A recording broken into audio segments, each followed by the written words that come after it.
Okay, so I am audible and clearly visible. I can verify, and I'm in two different links, and दो different link में से भी ज्यादा लोग available नहीं है, बट जो लोग आए हैं उनके लिए मैं feeling grateful to everyone who are there in the meeting, and I think बहुत ही अच्छे टॉपिक पे मैं आपको आज गाइड करने वाला हूं। तो let's not waste much time and directly jump to the meeting. One second, let me share my screen to all of you. If it is, या it is. So basically the agenda for today's meeting is sales mastery. I think आप जितने भी लोग connected हो, 5-7 लोग, उसमें से ज्यादातर लोग सेल्स में हों। सो अगर आप सेल्स में हो तो आई थिंक सेल्स में बहुत ही ज्यादा जरूरी है कि हम सेल्स को बहुत अच्छी तरीके से पहले समझे, जाने, अपने बेसिक्स के ऊपर काम करें। हमें ज्यादा कॉम्प्लिकेट नहीं करना है सेल्स को, और सेल्स को हम बेसिक्स के ऊपर काम करेंगे तो बहुत ही ज्यादा फायदा मिलेगा। And sales is very much important. क्यों क्यों इंपॉर्टेंट है? अगर हम किसी ऑर्गेनाइजेशन में काम करते हैं तो there are different departments for that organisation. For example, operations department होता है, एचआर डिपार्टमेंट होता है, फाइनेंस डिपार्टमेंट होते हैं, और सेल्स डिपार्टमेंट होता है। ये चार बेसिकली डिपार्टमेंट होते हैं एनी ऑर्गेनाइजेशन, राइट?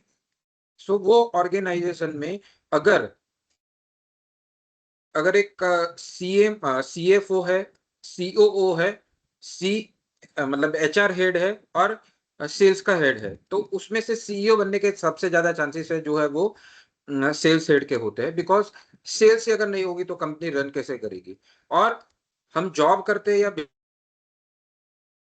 करते हैं, सेल्स आना बहुत ही ज्यादा जरूरी है। और अगर ये दोनों चीजें नहीं भी करते हैं तो लाइफ के at any point of time अगर हमें कुछ कन्विंस करना है, हमारी वाइफ को कन्विंस करना है, हस्बैंड को कन्विंस करना है, बच्चे को कन्विंस करना है, हम कुछ सब्जी लेने जाते हैं उसको कन्विंस करना है, तो ये सब एक सेल्स ही टेक्निक ही है। जितना ज्यादा आप सेल्स सीखोगे, जितना ज्यादा आप सेल्स को समझोगे, और जितना ज्यादा आप सेल्स को मास्टर करोगे, उतना ही ज्यादा आप प्रोफेशनल एंड पर्सनल दोनों लाइफ में अच्छी तरीके से सक्सेसफुल हो सकते हो। सो सेल्स को समझना, उसको जानना, उसमें मास्टर करना बहुत ही ज्यादा जरूरी है। So learn the psychology process and power of persuasion selling. Let me introduce myself. My name is Bhavesh Shah, and I am currently recruiting advisors for Tata AIA Life Insurance. I am a leader for Tata AIA Life Insurance, और पिछले 15 सालों से मैंने different life insurance company में काम किया है, as a manager, as a branch manager, as a trainer, as an investment specialist. इन डिपार्टमेंट्स में मैंने काम किया है, और ज्यादातर सेल्स मैंने सीखा है और सिखाया है। और मैं आपको बता देता हूं कि लाइफ इंश्योरेंस करना is one of the toughest job of the sales process. Sale में सबसे ज्यादा टफ प्रोडक्ट अगर कोई है सेल करने के लिए तो वो लाइफ इंश्योरेंस मानी जाती है। क्यों? क्योंकि पहली चीज, लाइफ इंश्योरेंस को देखा नहीं जा सकता।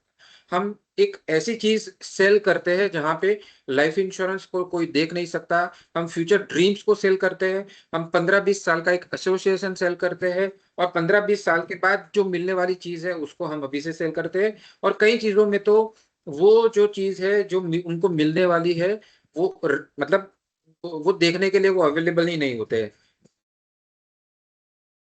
बेसिकली लाइफ इंश्योरेंस तो वही है कि अगर वो नहीं रहेंगे तभी उनको बेनिफिट उनको मिलेगा। सो वैसी चीज को सेल करने के लिए जो मास्टरी चाहिए वो शायद मैंने हासिल की है, और वो जो सेल्स मैंने सीखा है फॉर लाइफ इंश्योरेंस प्रोसेस, वो मैं आपको सिखाना चाहता हूँ। So don't worry if you are not into life insurance, if you are not into any financial products, तो भी आप अच्छी तरीके से सेल्स कर सकते हैं। ऐसी चीजें मैं सिखाऊंगा। सो लाइफ इंश्योरेंस के मेरे करियर में सेल्स मैंने जो सीखा है मैं आपको आज सिखाऊंगा। मैं life insurance as a product मैं आपको सिखाना ही नहीं वाला हूँ, सो डोंट वरी। आप लाइफ इंश्योरेंस का नाम सुनते हैं, जो जनरली मेरा एक्सपीरियंस रहता है, हम लाइफ इंश्योरेंस प्रोफेशनल का एक्सपीरियंस होता है कि जहाँ पे लाइफ इंश्योरेंस आता है वहां पे लोग जो है वो नेगेटिव हो जाते हैं। So don't be negative, because आपको बहुत अच्छा वैल्यू यहाँ से 1-1.5 घंटे में मिलेगा, ये मैं आपको प्रॉमिस करता हूँ। सो as I told you, my name is Bhavesha. I am currently from Surat, and मैं सूरत, गुजरात एंड महाराष्ट्र में मेरी टीम को मैं रिक्रूट कर रहा हूँ, डेवलप कर रहा हूँ, उसको हैंडल कर रहा हूँ। आपको मैं कुछ वैल्यू ऐड कर पाऊंगा, यही आशा के साथ इस प्रेजेंटेशन की शुरुआत करते हैं। जैसा मैंने आगे भी बताया, मैं 2 जगह पे मैं अभी लाइव हूँ, 2 लिंक्स पे मैं लाइव हूँ अभी। एक लिंक पे कुछ लोग हैं और दूसरी लिंक पे कुछ है। दोनों लिंक मिला के भी बहुत ज्यादा लोग नहीं है, because I am you know I might not be that much, उतना मैं ज्यादा मैं मेरा अभी ब्रांड शायद नहीं बना है, but let me tell you, मैं आपको पूरा वैल्यू ऐड करूंगा। आपका जो भी 1 घंटा आप इन्वेस्ट करोगे उसमें मैं आपको वैल्यू ऐड करने के लिए मैं ट्राई करूंगा। सो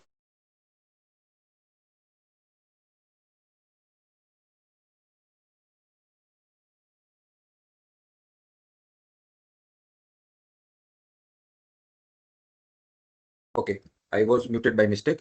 सो व्हाट इज सेल्स? सेल्स का रियल मतलब क्या है? What is sales? तो सेल्स का मतलब है लोगों डिसीजन फ्लो इन्फ्लुएंस करना। ये जो पहली जो लाइन है वो ही समझना बहुत ही ज्यादा इंपॉर्टेंट है। सेल्स का मतलब है लोगों के डिसीजन को इन्फ्लुएंस करना। अब वो डिसीजन क्या हो सकता है? डिसीजन ये हो सकता है कि मैंने सपोज कार लेने का सोचा है, तो मैंने शायद मारुति की भी कार देखी है, Hyundai की भी कार देखी है, किया भी की भी कार देखी है, टाटा की भी कार देखी है। And if I am a sales person of a Tata, मेरा काम ये होगा कि मैं कैसे मेरी प्रोडक्ट परचेज करने के लिए मैं सामने वाले बायर को इन्फ्लुएंस करूं। और वो इन्फ्लुएंस करने के लिए मुझे बहुत सारी चीजों का नॉलेज भी होना चाहिए और बहुत सारी ऐसी स्किल्स भी होनी चाहिए कि मैं वो नॉलेज ट्रांसफर कर सकूं सामने वाले बायर्स के दिमाग में, उनकी मैं साइकोलॉजी को भी जान सकूं, उसके डिसीजन मेकिंग को मैं कॉर्नर कर सकूं, और किया, Hyundai, मारुति ये सब छोड़ के मैं उसको टाटा के तरफ उनको इंक्लाइन कर सकूं। So that is what is needed for a successful sales person. अभी ये सुनने में तो बहुत आसान है, लेकिन ये इतना आसान है नहीं, और जितना मुश्किल आपको लग रहा होगा उतना मुश्किल भी नहीं है। तो उसके लिए करना क्या होगा? उसके लिए आपको जो है वो आपको बेसिक्स जो है वो आपके बहुत ज्यादा क्लियर होने चाहिए। बेसिक्स क्या हो गए क्लियर, वो आने वाली स्लाइड्स में मैं आपको बताऊंगा। बट सेल्स का मतलब है influencing decisions of a buyer. और मैंने जैसे आपको बताया कि मैं लाइफ इंश्योरेंस प्रोडक्ट को सेल करता हूं, हम ऐसे डिसीजन को इन्फ्लुएंस करते हैं कि शायद वो प्रोडक्ट वो लेना ही नहीं चाहता है। ज्यादातर केसेस में हम ऐसे कस्टमर मिलते हैं कि जिन्होंने प्लान ही नहीं किया है कि उनको लाइफ इंश्योरेंस या फाइनेंशियल प्लानिंग कोई लेना है।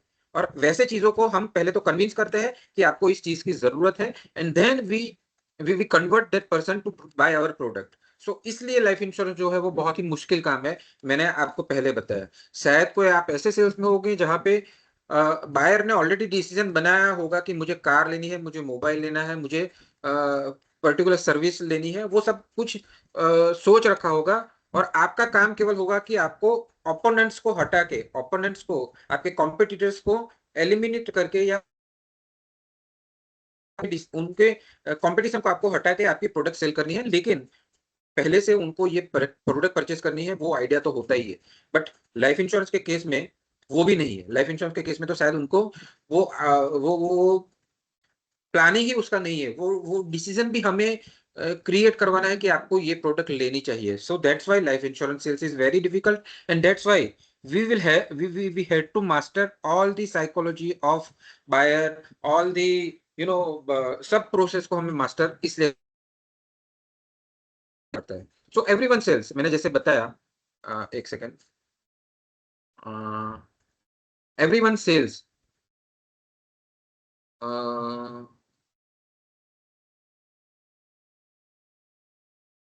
कोई आइडिया सेल करता है, कोई सर्विसेज सेल करता है, कोई ड्रीम्स सेल करता है। जैसे हमारे केसेस में कोई प्रोडक्ट सेल करता है, हमारे केसेस में हम ड्रीम्स सेल करते हैं, आइडिया सेल करते हैं, सर्विसेज सेल करते हैं। सो अगर आप कोई भी प्रोडक्ट सेल करते हो, उसमें आपकी फेबिंग टेक्निक अगर आपको आती है, आई एम श्योर कि जो लोग ने एमबीए किया है या जिनको थोड़ा बहुत पता है फैब, FAB, फैब टेक्निक के बारे में पता है, वो लोग अच्छी तरीके से सेल्स को जान सके होंगे। तो वो फेबिंग टेक्निक में हम क्या करते हैं वो मैं आगे आने वाली स्लाइड्स में समझाऊंगा, लेकिन हमें आइडियाज, सर्विसेज, ड्रीम सेल करनी है, प्रोडक्ट सेल करनी है, साथ में प्रोडक्ट्स के सब फीचर्स भी हमें पता होने चाहिए, हमें उनके एडवांटेजेस भी पता होने चाहिए और उस एडवांटेज को बेनिफिट्स में कैसे कन्वर्ट करना है, advantage benefit that is FAB, वो हमें आना चाहिए। सो वो नेक्स्ट स्लाइड में मैं आपको समझाऊंगा, प्रोसेस जब हम बात करेंगे तब समझाऊंगा। बट हम सेल करते हैं, सेल्स का मतलब है कम्युनिकेशन, इमोशन एंड ट्रस्ट। आपका कम्युनिकेशन क्लियर होना चाहिए, आपको इमोशंस को ट्रांसफर करना आना चाहिए। This is very important point. Emotions को आपको ट्रांसफर करना आना चाहिए, इमोशंस को आपको उसको हिट करना आना चाहिए, इमोशंस के साथ, लोगों के इमोशंस के साथ खेलना आपको आना चाहिए, और साथ में आपको ट्रस्ट भी बिल्ड करना पड़ेगा। तब देखिए, सेल्स का मतलब ये नहीं है कि आपने एक बार सेल्स किया कर दिया। सेल्स तो आप प्लेटफॉर्म पे पकौड़े होगा, वो भी कुछ ना कुछ चीजें सेल करता होगा, लेकिन हम उस सेल की बात नहीं कर रहे हैं। हम ऐसे सेल्स की बात कर रहे हैं कि जहां पे हम एक रिलेशनशिप डेवलप करें, प्रोडक्ट हमारी परचेस किसी ने की है या सर्विस हमारी परचेस की है, उसको हम आफ्टर सेल सर्विसेज भी देंगे, उसके साथ रिलेशनशिप भी डेवलप करेंगे, और वो आने वाले टाइम पे हमें अपसेल भी देगा, दूसरी प्रोडक्ट भी हमारे साथ खरीदेगा, और किसी भी चीज को हमारे साथ वो जुड़ा रहेगा। उस सेल्स की हम बात कर रहे हैं, तो उसमें ट्रस्ट का होना भी बहुत ज्यादा जरूरी है। कम्युनिकेशन, इमोशन एंड ट्रस्ट से ही सेल्स बनता है। नाउ कम्युनिकेशन एक ऐसी चीज है जो लगता है कि बहुत लोगों को प्रॉब्लम में आती होगी। I have been taking interviews for last so many years, और जब भी मैं कम्युनिकेशन लोगों की मैं चेक करता हूं तो वो लोगों को बहुत ही प्रॉब्लम होता है। इनफैक्ट मैंने तो सेल्स के लिए ही इंटरव्यूज लिए हैं, लेकिन फिर भी लोगों के कम्युनिकेशन क्लियर नहीं होते हैं। कम्युनिकेशन क्लियर, मैं आपको एक चीज और सच बताने जा रहा हूँ कि मेरा भी कम्युनिकेशन इतना क्लियर नहीं था जब मैं इस इंडस्ट्री में आया था 15 साल पहले। When I was fresh graduates और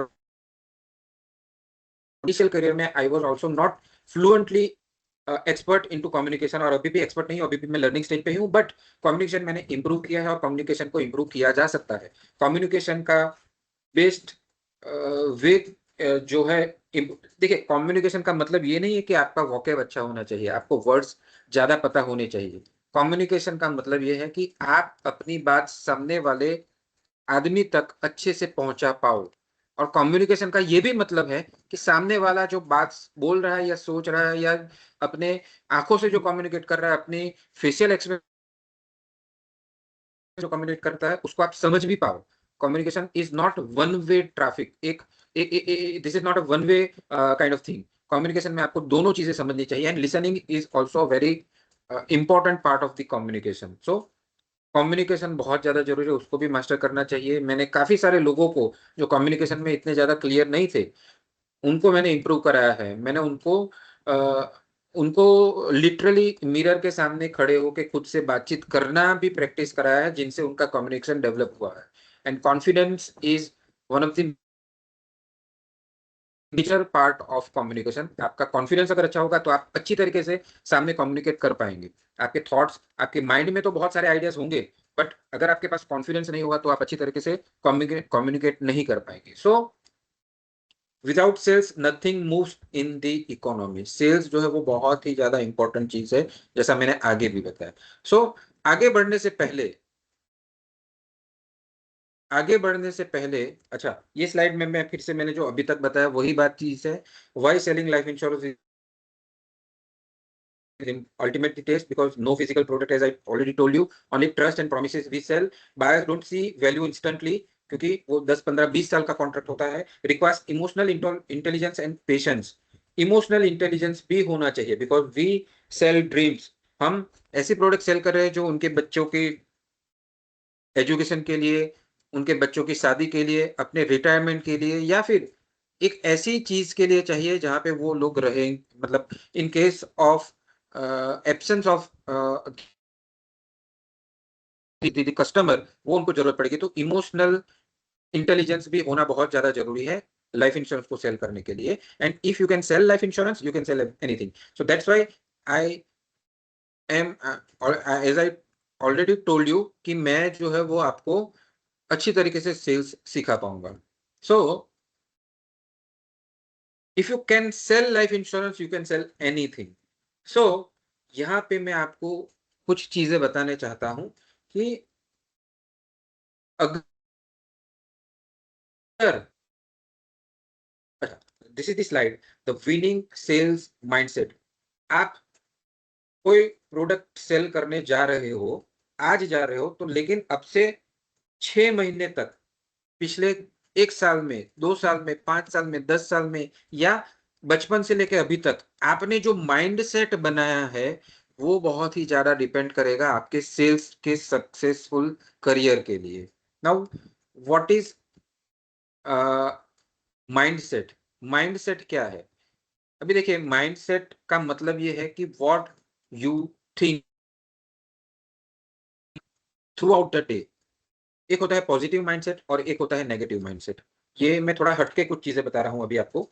पॉजिटिव माइंडसेट का मतलब है कि हम हर चीज में कुछ ना कुछ पॉजिटिव ढूंढते हैं। हम हर चीज में, हर एक इवेंट में, हर एक लोग में, हर एक दिन में, हर एक समय पे कुछ ना कुछ पॉजिटिव चीजें ढूंढते हैं, और वो चीज होती ही है। देर, जैसे कोई कॉइन की दो साइड होती है, हेड एंड टेल्स, वैसे ही हर एक इवेंट की, हर लोगों की, हर एक समय की दो चीजें होती है, पॉजिटिव एंड नेगेटिव। बट जो पेसिमिस्टिक होगा वो हमेशा नेगेटिव चीजें देगा, जो ऑप्टिमिस्टिक होगा वो हमेशा पॉजिटिव चीजें देखेगा। और हमें हमेशा ऑप्टिमिस्टिक रहना होगा अगर हमारा माइंडसेट हमें चेंज करना है तो। मैं आपको एक यहाँ पे छोटी सी स्टोरी बताता हूँ, जो मेरी स्टोरी है। और ये मेरी स्टोरी से मैंने काफी सारे लोगों को इन्फ्लुएंस करने की ट्राई की है, इसलिए मेरा नाम मैंने प्रभावित रखा है, because I want to make impact on everybody. मुझे लोगों के ऊपर प्रभाव थ्रू माई स्टोरी डालना है। तो मेरी स्टोरी ऐसी है। In the year 1997, when I passed 12th, उस 12th की एग्जाम में, ऑलमोस्ट 3 days बैक, एग्जाम जब से स्टार्ट होने वाली थी उसके 3 से 4 दिन पहले, I was diagnosed with chicken pox. और चिकन पॉक्स थ्रू आउट मेरी एग्जाम में रहा।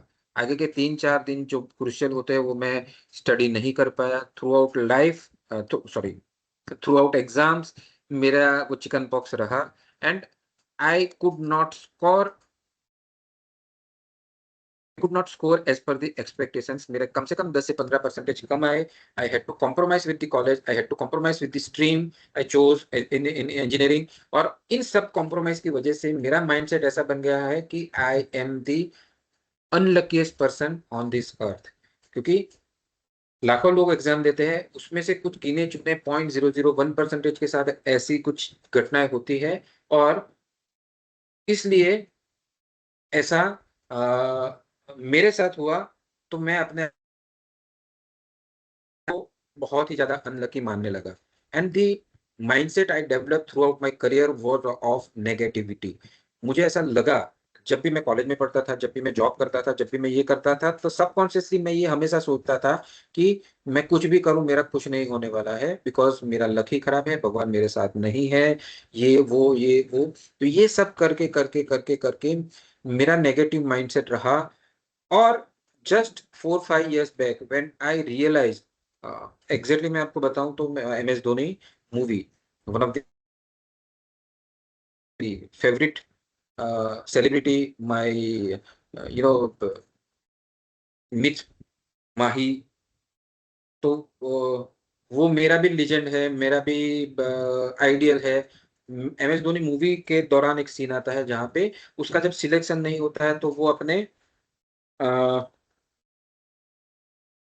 अपने फ्रेंड्स को वो बोलता है कि अभी और मेहनत करनी पड़ेगी। And that vas deferens between ordinary people like me 15-20 years back, and legends like Mahendra Singh Dhoni.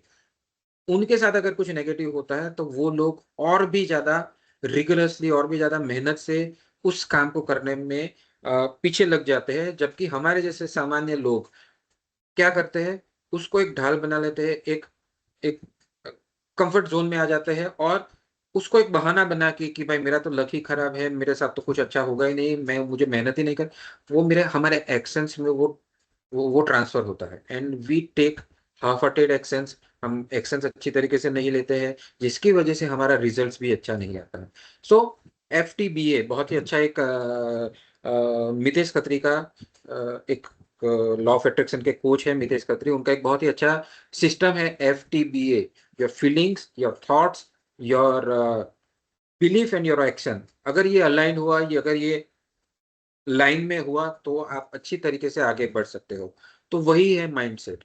आपका माइंडसेट ऐसा होना चाहिए कि आपके थॉट्स अच्छे होने चाहिए, ताकि आपके बिहेवियर अच्छा होगा और इस वजह से जो है वो आपका एक्शंस भी अच्छे होंगे। तो मेरे साथ क्या हुआ, उस नेगेटिव की वजह से मैंने अपने आप से यही बातें अफर्मेशन, आपने बहुत नाम सुना होगा। अफर्मेशन से ये होता है कि आप अपने आप से बात क्या कर रहे हो। मैंने हमेशा मेरे साथ through out my career, first 15-20 years of my career, मैंने मेरे साथ हमेशा नेगेटिव ही बात की कि मैं अनलकी हूँ, मेरे साथ कुछ नहीं अच्छा हो सकता, मैं ये हूँ, मैं वो हूँ, ऐसा करके मैंने नेगेटिव माइंडसेट डेवलप किया और उसकी वजह से शायद मैं जितना सक्सेस मुझे डिजर्व करता था, जो मैं मेरा पोटेंशियल है वहां तक मैं नहीं पहुंच पाया, जो शायद मैं अभी पहुंचूंगा। सो माइंडसेट को रखना बहुत ज्यादा जरूरी है। माइंडसेट से ही आपका बिहेवियर डेवलप होगा, आपका बिलीफ सिस्टम डेवलप होगा, और उस बिलीफ सिस्टम और बिहेवियर की वजह से आप उस तरीके के एक्शन ले पाओगे, और उस तरीके के एक्शन लेने की वजह से आप सक्सेसफुल हो पाओगे। एंड मैंने जो ये अभी स्टोरी बताई पिछले 5-10 मिनट में, वो स्टोरी ना केवल सेल्स की है, बट आपकी लाइफ की है, आपकी लाइफ के हर पहलू की है। लाइफ के 4 डिपार्टमेंट्स होते हैं: मनी, करियर, रिलेशनशिप्स एंड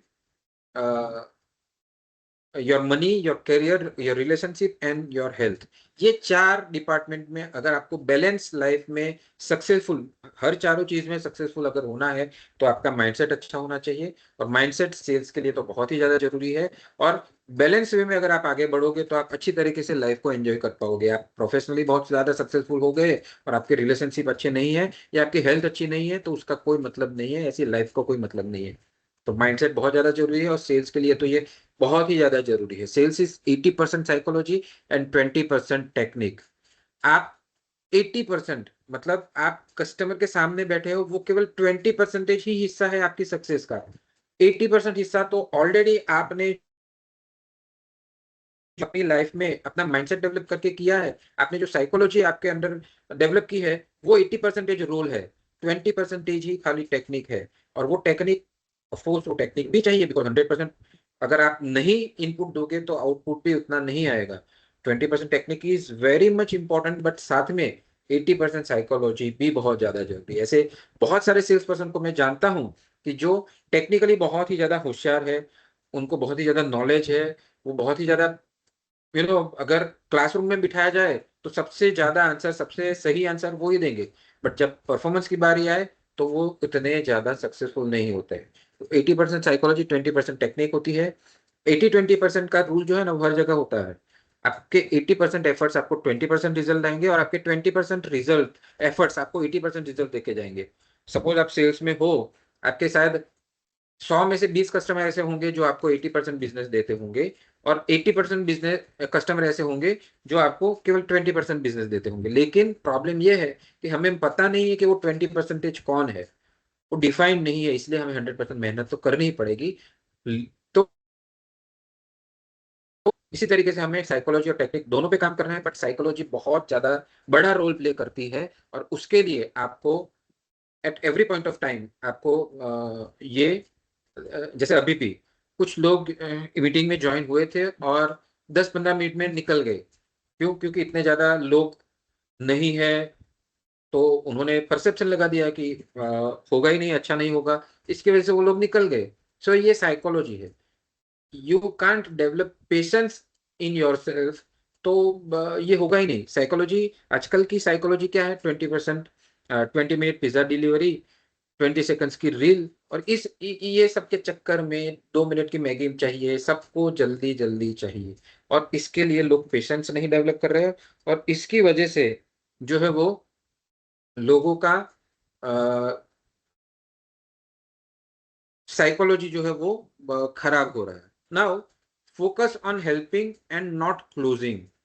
सबसे बड़ी गलती यहाँ पे लोग क्या करते हैं, लोग जो सेल्स में जाते हैं उनको ये लगता है कि मैं जो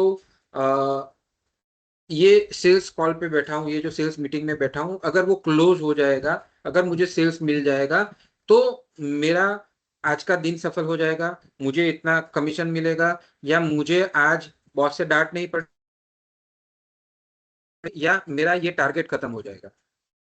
इंस्टेड ऑफ दैट, अगर आप ये सोचना चालू कर देंगे कि ये मेरे सेल से, ये जो मैं चीज बेच रहा हूँ, ये जो मैं सर्विस बेच रहा हूँ, ये जो मैं आइडिया बेच रहा हूँ, उससे सामने वाले को क्या हेल्प होगा, आप क्या वैल्यू ऐड करेंगे उसमें, उस पर अगर आपका फोकस चला जाएगा तो आपका कॉन्फिडेंस भी बहुत ज्यादा डेवलप होगा, आप बहुत अच्छी तरीके से उसको क्लोज भी कर पाएंगे, और आपके ऊपर ये पहले तो प्रेशर ही नहीं रहेगा कि मुझे क्लोजिंग चाहिए। सो आपने शार्क टैंक देखा होगा पिछले 5-7 सालों में, जो बहुत फेमस हुआ है, उसमें एक बहुत अच्छी चीज उन लोगों ने सिखाई है हमें, कि हमें वैल्यू ऐड करना चाहिए किसी भी बिजनेस को डेवलप करने के लिए। अगर आप ऐसा बिजनेस डेवलप कर रहे हो जहां पे आप अच्छी वैल्यू प्रोवाइड कर रहे हो सामने वाले को, तो आपका बिजनेस ऑटोमेटिक डेवलप होगा, बहुत अच्छी तरीके से डेवलप होगा। लेकिन आज के टाइम में, और ये हमारा हमारा ये फॉल्ट भी, हमें इतना प्रेशर ऊपर से आता है, बॉस का प्रेशर होता है, कंपनी का प्रेशर होता है, हमारा महीना खराब गया है उसका प्रेशर होता है, हमारा करियर अभी तक का साल अच्छा नहीं गया उसका प्रेशर होता है, या फिर अगर हम बिजनेस में होते हैं और सेल्स करते हैं तो हमें ये होता है कि ये अगर सेल्स क्लोज हो जाएगा तो मेरा आज का दिन, मैं कुछ लेके जाऊंगा, ये महीना मेरा अच्छा हो जाएगा, मेरे घर में कुछ इनकम आएगी, ये हमारी सोच रहती है, ये इसकी वजह से हमें प्रेशर आता है, जिसकी वजह से हम लोगों को हेल्प नहीं करते और क्लोजिंग पे ज्यादा ध्यान देते हैं। बट अगर आप ये चेंज कर दिया, फॉर एग्जाम्पल मैं मेरे फील्ड की मैं बात करूं, मैं किसी से 1 लाख रुपए का प्रीमियम ले रहा हूं, वो 10 साल तक प्रीमियम पे करेगा, 10 लाख रुपया पे करेगा, और 15 साल के बाद फॉर एग्जाम्पल उसको 25 लाख रुपीज मिलने वाला है, जो उसके बेटे के कॉलेज के एजुकेशन के लिए उसको काम में लगेंगे, क्योंकि बेटा जो है वो आज 3 साल का है। तो मेरा अगर ये फोकस रहेगा कि 1 लाख मुझे कोई 1 लाख रुपया दे, और 1 लाख रुपया से मुझे ये इनकम हो जाएगी या ये मेरा बिजनेस हो जाएगा, उसकी जगह मैं ये सोचना चालू कर दूं कि 15 साल के बाद 25 लाख रुपया जो मिलेगा उससे उसके बेटे का फ्यूचर बहुत अच्छी तरीके से सिक्योर होगा, और मैं ये डेवलप करूं, ये माइंडसेट डेवलप करूं, ये साइकोलॉजी डेवलप करूं कि मैं 1 लाख रुपया लेने नहीं जा रहा हूं, उसको 25 लाख रुपया देने जा रहा हूं, उसको कुछ हेल्प करने जा रहा हूं, तो जो मेरा कॉन्फिडेंस बढ़ेगा, तो जो मुझे, मैं अच्छी तरीके से जो डिलीवर कर पाऊंगा, और जो अच्छी तरीके से सेल्स मेरा मीटिंग होगा, वो आप अदर वे राउंड नहीं कर पाओगे। मतलब अगर आपका माइंडसेट क्लोजिंग वाला रहेगा तो आप ये नहीं कर पाओगे। एक से 6 में हाइट गई।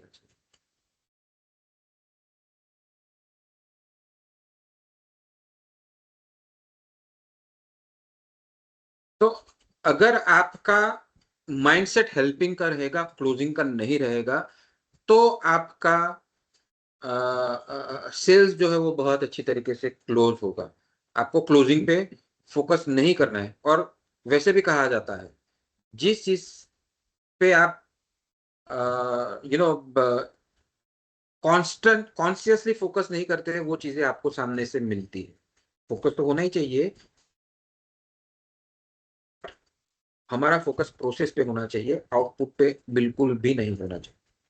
जैसे मैंने जैसे बताया, एम एस धोनी मेरे आइडियल है, और उसका एक बहुत ही अच्छा हमेशा वो बोलते हैं, focus on your inputs and not on your outputs. हमारे इनपुट्स हमारे कंट्रोल में होते हैं, रिजल्ट्स हमारे कंट्रोल में नहीं होते हैं। So focus on helping people, not on the closing, right. Third point is confidence is contagious, build it daily. मैं आपको एक छोटी सी स्टोरी सुनाता हूँ। मैंने क्रिकेट खेलना चालू किया था कॉलेज में, फिर ब्रेक हो गया, लगभग 5-7 साल का। और क्रिकेट खाली देखना मुझे अच्छा नहीं लगता, क्रिकेट खेलना भी मुझे बहुत ज्यादा अच्छा लगता है। तो मैंने खेलना फिर से चालू किया 5-7 साल के बाद। और जब भी फील्डिंग होती थी ना, तो फील्डिंग में जब बॉल ऊपर जाती थी, कैच मेरे पास आता था, तो कॉन्शियस ये अंदर से ये फीलिंग आती थी कि ये पकड़ा जाए तो अच्छा है, अदरवाइज फिर से मेरी हंसी उड़ाई जाएगी, फिर से मुझे गाली पड़ेगी। इसकी वजह से वो जो लेक ऑफ कॉन्फिडेंस होता था, जिसकी वजह से मेरा कैच हमेशा छूटता था फॉर द फर्स्ट 6 मंथ्स। धीरे धीरे धीरे धीरे धीरे कॉन्फिडेंस मिलना चालू किया, प्रैक्टिस की। और उसके बाद मतलब जब बॉल आती है, तो पहले से मेरे हाथ ऊपर नहीं रहते जो मेरे पहले रहते थे। जब बॉल नीचे आती थी, और उसके तुरंत बाद मेरे हाथ जाते थे, और कैच कभी उसके बाद छूटता नहीं था। यहाँ पे ये स्टोरी सुना के मैं आपको कॉन्फिडेंस का इम्पोर्टेंस समझाने की ट्राई कर रहा हूँ। सेल्स के बंदे हो, तो सेल्स में आपको पता ही होगा कि कॉन्फिडेंस कितना ज्यादा इंपॉर्टेंट है, but at the same time confidence क्यों ज्यादा इंपॉर्टेंट है वो मैंने आपको समझाने की ट्राई की। कॉन्फिडेंस आपका अगर होगा, तो आप एक छोटा सा एग्जांपल ले लीजिए। जब आपने साइकिल सीखने की शुरुआत की थी, तब क्या हो रही थी, साइकिल इधर जाती थी, लेफ्ट राइट लेफ्ट राइट, आप बैलेंस रखने भी नहीं पाते थे। और एक बार आपने बैलेंस रखना स्टार्ट कर दिया, शुरू कर दिया, सीख लिया, उसके बाद आप हाथ छोड़ के भी चलाओ, पैर छोड़ के भी चलाओ, साइकिल को एक तरफ लेके भी चलाओ। That is the confidence, and confidence comes from the practice. जैसा मैंने बताया कि जिस जिस अ, मेरे मेरे टीममेट्स को, मेरे अंडर में जो लोग काम करते हैं, उनको कम्युनिकेशन का प्रॉब्लम था। कम्युनिकेशन का प्रॉब्लम इसलिए था because of the confidence but naturally. तो मैंने उनको बताया कि आप प्रैक्टिस कीजिए खुद से बात करने की। You stand in front of the mirror, talk to yourself, talk anything to yourself for 5 minutes, 10 minutes and half an hour going forward. आप ये चालू कर दोगे तो आपका कॉन्फिडेंस बढ़ेगा, क्योंकि confidence come from the practice obviously. तो कॉन्फिडेंस भी बहुत ज्यादा जरूरी है। And your energy influences buying decisions. आप जिस एनर्जी में, जो बोलते हैं ना ऑरा, आपका ऑरा ऐसा होना चाहिए कि आपका जो सामने बैठा कस्टमर है वो इन्फ्लुएंस हो जाए बाइंग डिसीजन लेने के लिए आपकी फेवर में। तो आपकी एनर्जी भी उस तरीके से होनी चाहिए। नाउ एनर्जी के लिए भी माइंडसेट चाहिए, और माइंडसेट को डेवलप करने के लिए ये कंटिन्यूअस प्रोसेस है। माइंडसेट आप कोई गोली नहीं है कि आपने एक बार खा ली तो आपका पॉजिटिव माइंडसेट बन जाएगा, या आपका साइकोलॉजी उस तरीके से बिल्ड हो जाएगी। You will have to build your mindset through day and throughout night. और वो डिपेंड करेगा आप क्या चीजों के साथ हमेशा रहते हो। यो कहा जाता है ना कि आप वैसे आदमी बन जाते हो जिस 5 लोगों के साथ आप अपना जीवन बिताते हो। तो आज की डेट में आप ऐसे बन जाते हो जिन लोगों के साथ आप रहते हो, जैसी कंटेंट्स आप कंज्यूम करते हो।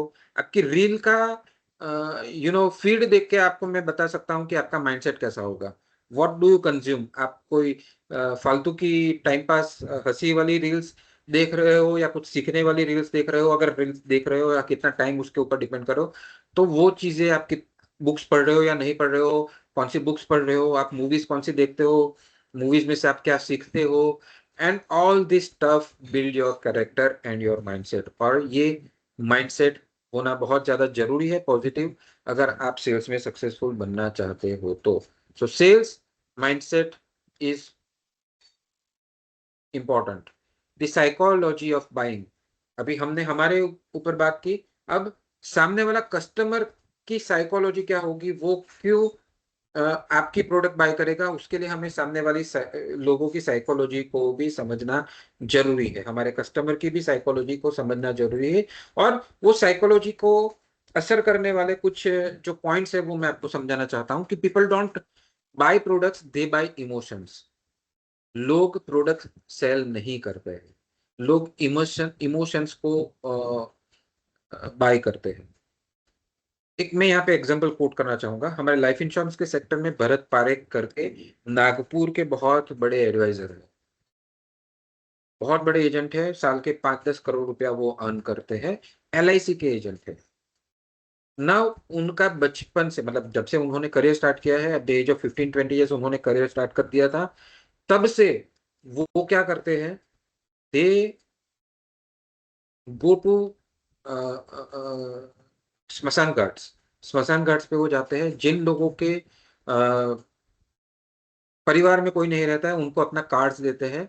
और देखिए, यहाँ पे वो सेल नहीं करना चाहते, उनको ये बताना चाहते हैं कि आपका जो आदमी नहीं रहा है उसका अगर कोई एलआईसी का पॉलिसी होगा जो आपको पता नहीं होगा, तो मैं आपको हेल्प करूंगा to get that claim amount. और उस तरीके से वो इमोशंस जो अभी जिस परिस्थिति में है, जो जो नहीं रहा है अपनी दुनिया में, उसके बाद उनकी फैमिली का क्या होगा, वो उन लोगों को जो जो जो क्रेमेशन में आए हैं उनको ये बताना चाहता है कि ये कितनी दुखद दुखद घटना है, और ऐसी इवेंट्स अगर आपके साथ भी हुई तो आपका क्या हो सकता है। And that is how he build his career. वो अपनी एडवर्टीजमेंट न्यूज़पेपर में ऐसी जगह लगाते थे जहां पे वो श्रद्धांजलि की एडवर्टीजमेंट्स आती थी उसके साथ लगाना प्रेफर करते थे। So see how beautifully he has played with the emotions of the buyers. उसी तरीके से आपको भी आपके बायर्स के इमोशंस को समझना पड़ेगा, उसके साथ खेलना पड़ेगा।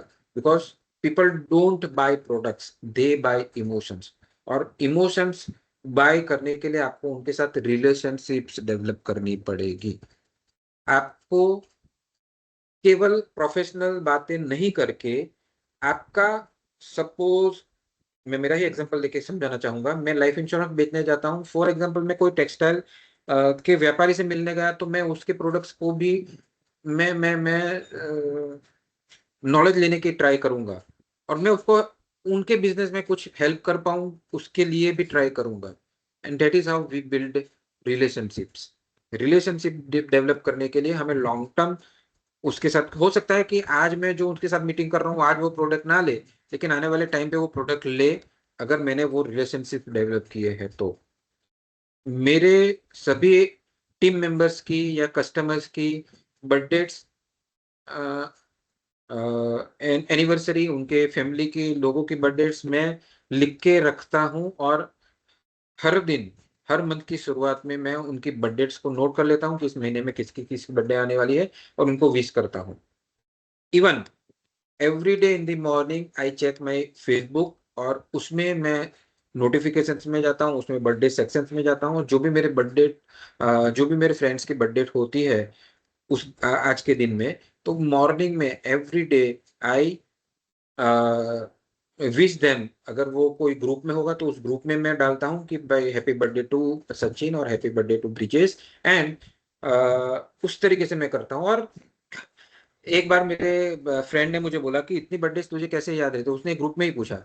तो मैं जोकिंगली मैंने उसने बोला कि मैंने एक पर्सन को हायर किया हुआ है मुझे बर्थडे याद करवाने के लिए, और उसका नाम है मार्क जुकरबर्ग। मैंने मार्क जुकरबर्ग को हायर किया है मुझे बर्थडे को रिमाइंड करवाने के लिए। सो that is how you can use your technology, use your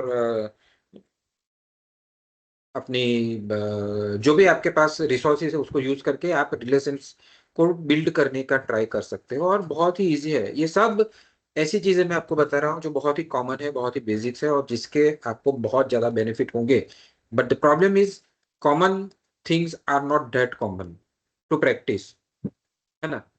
अ, अभी अभी कुछ टाइम पहले अक्षय कुमार का इंटरव्यू आया था। वो बोल रहा था कि मैंने कभी भी मेरी लाइफ में सूरज को मतलब मैंने ऐसा कोई दिन नहीं गया जहाँ पे मैंने सन को राइज होते हुए नहीं देखा।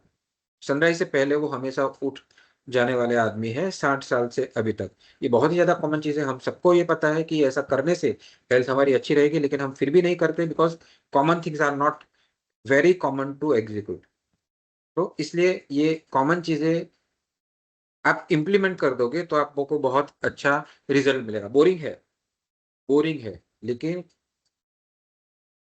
जैसा निखिल कामत ने बोला था कि बोरिंग बिजनेस में ही पैसा ज्यादा है।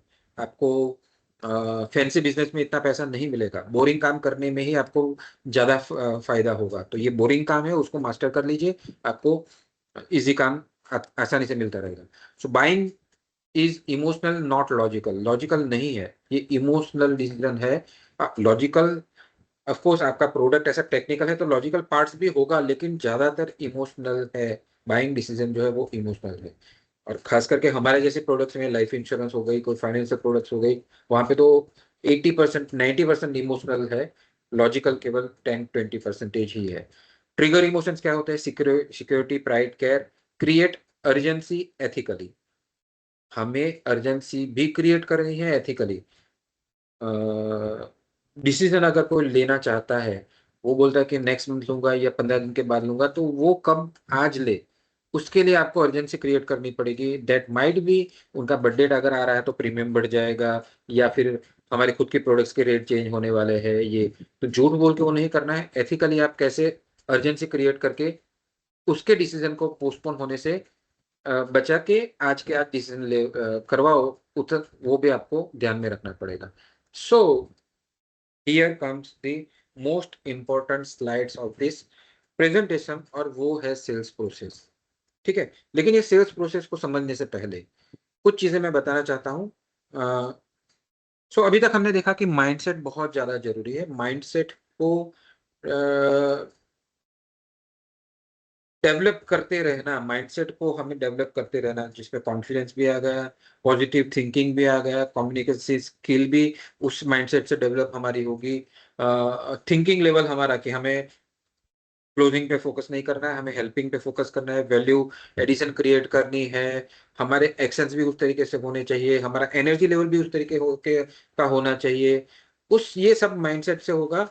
और उसके बाद हमें हमें हमारे अपने आप को प्रिपेयर भी करना होगा बिफोर एंटरिंग दी मीटिंग।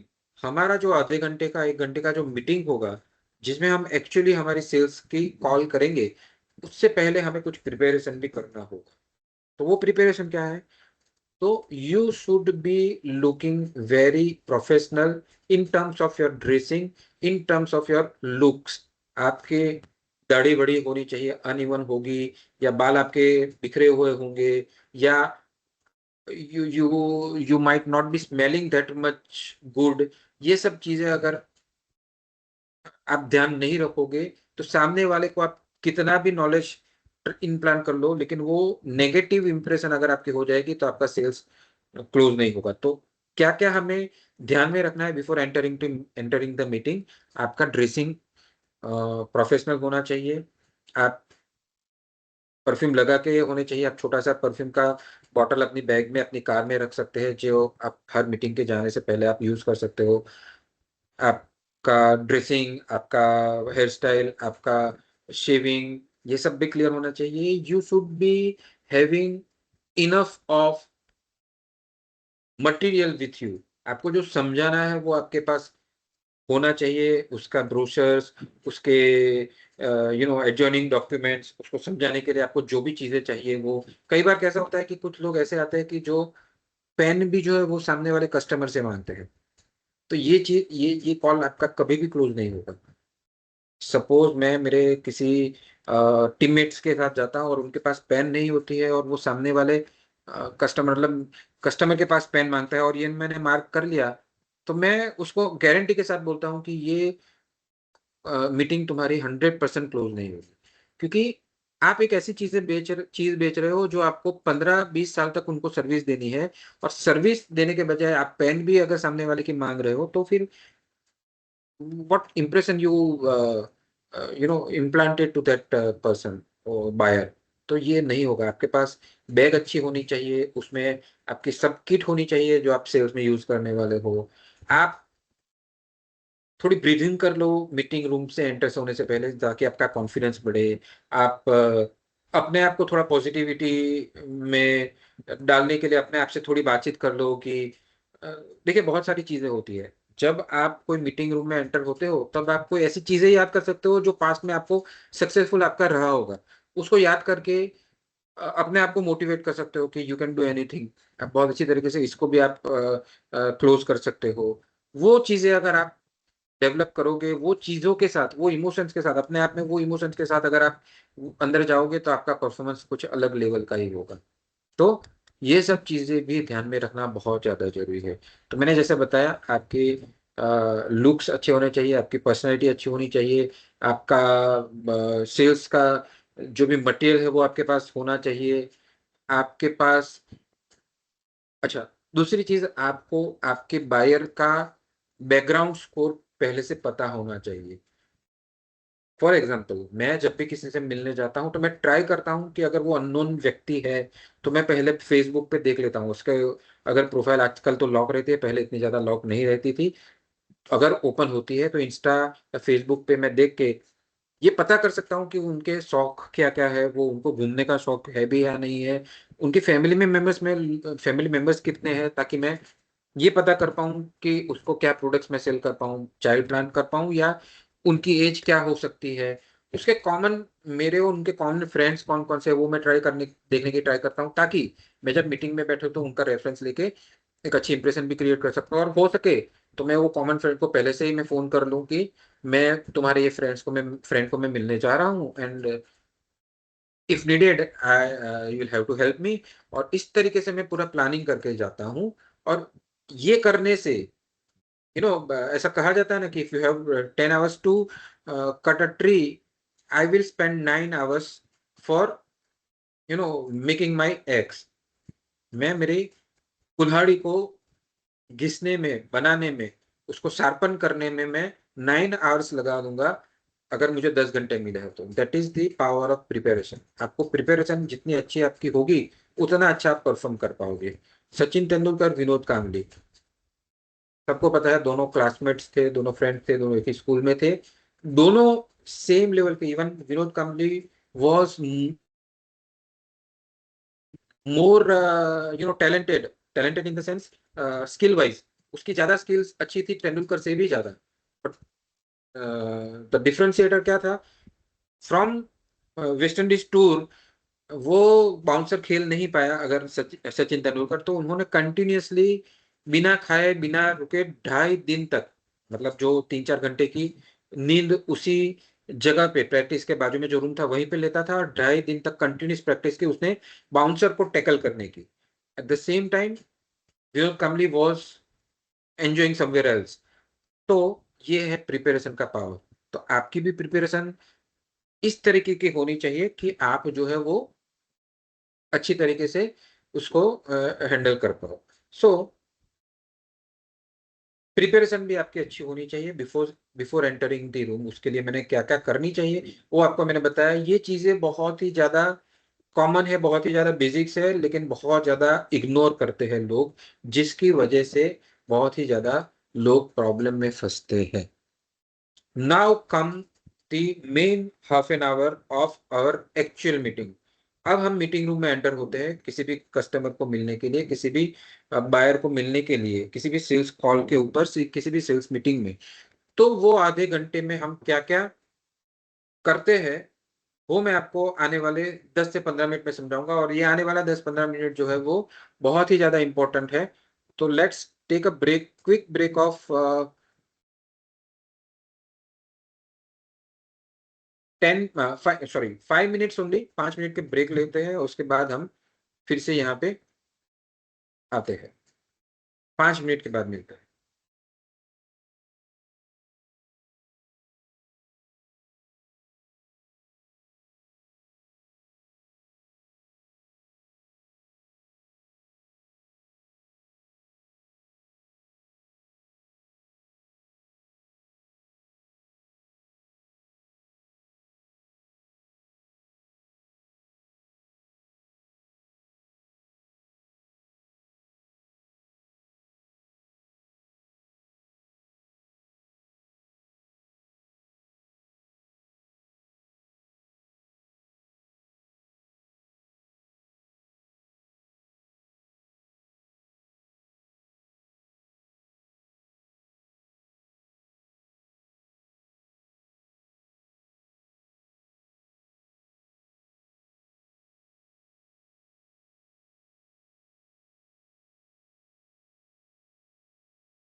Okay,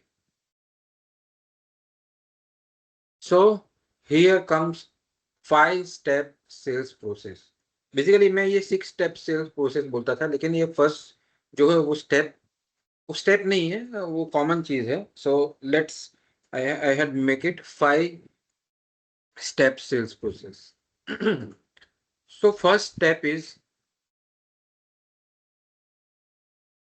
अच्छा यहाँ पे भी ये जो फर्स्ट स्टेप है वो एक्चुअली स्टेप नहीं है, वो एक प्रिपरेशन का ही पार्ट है. तो let me tell you in my language what is 5 step sales process. और 5 स्टेप से पहले, जैसे ही आप मीटिंग रूम में एंटर होते हो, तब आप ग्रीटिंग करते हो. सो फर्स्ट स्टेप, लेट मी, ये मुझे, तो यहाँ पे मैं अगर वो बोलता हूँ, वो आप सुनिए. सो first step is greeting. So greetings में आप good morning, good afternoon, good evening, नमस्ते करके आप ग्रीट करोगे स्माइलिंग फेस के साथ. और उस स्माइलिंग फेस के साथ एक अच्छा पॉजिटिव ऑरा वाइब्रेशन क्रिएट करने की ट्राई करोगे. ट्राई करने के बाद परमिशन लेके आप चेयर पे बैठोगे, सामने वाले की चेयर पे बैठोगे. And you need to tell them the you know purpose of your meeting.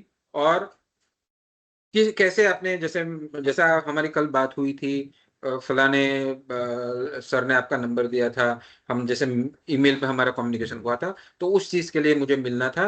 And then comes the introduction part. और ये बहुत ही ज्यादा इंपॉर्टेंट है. तो first step is greetings, second step is introduction. Introduction आपको आपका और आप जिस कंपनी को रिप्रेजेंट कर रहे हो उनका इतना अच्छा देना है कि जो आपकी आने वाली 15-20 मिनट, आधा घंटा, जितनी भी मीटिंग चलने वाली है, वो बहुत ही ज्यादा पॉजिटिव हो, क्वालिटेटिव हो. उसके लिए आपका ये इंट्रोडक्शन पार्ट जो 2 मिनट का होगा, बहुत ही ज्यादा इंपॉर्टेंट होगा. इंट्रोडक्शन में आपको विद इन अ मिनट आपका पूरा प्रोफाइल बता देना है कि मैं 15 साल से इस कंपनी में हूँ, मेरा नाम ये है, I have achieved this month, I have thousands of customers, I have this many of members of my team. इस तरीके से आपको ब्रीफ इंट्रोडक्शन आपका खुद का देना है. At the same time, I represent Tata life insurance, which is one of the most reputed and one of the largest life insurance companies of India. और टाटा आपको सब पता ही होगा sir, it is the most trusted brand of India. And इस तरीके से आपको hype create करके आपका और आपकी कंपनी का इंट्रोडक्शन देना होगा, so that he must be knowing that फालतू फालतू या कोई राह चलते सेल्समैन नहीं आ गया है. एक अच्छा प्रोफेशनल क्वालिटी वाला बंदा मुझे मिलने के लिए आया है. And I must respect that, and I must give time, और मुझे उतना अच्छी तरीके से सुनना होगा. ये अगर आप इंट्रोडक्शन नहीं देते, या इंट्रोडक्शन के बगैर आप चालू कर देंगे, तो इम्पैक्ट वो इतना अच्छा नहीं आएगा. He must not take us that seriously. लेकिन इंट्रोडक्शन आपका जितना अच्छा होगा, जितना पावरफुल होगा, उतना ही आप अच्छी तरीके से एक रैपो बिल्ड, मतलब एक बिल्ड करके, एक relationship for half an our की रिलेशनशिप बिल्ड करके आप अच्छी तरीके से कम्युनिकेट कर पाओगे. First is greetings, second is introduction, and third is approach. Approach यहाँ पे जो सेकंड है, वो मेरे प्रोसेस में थर्ड है. तो अप्रोच या बिल्ड रेपो, वो एक आपको 1 मिनट का टाइम लगेगा, जिसको मैं बोलता हूँ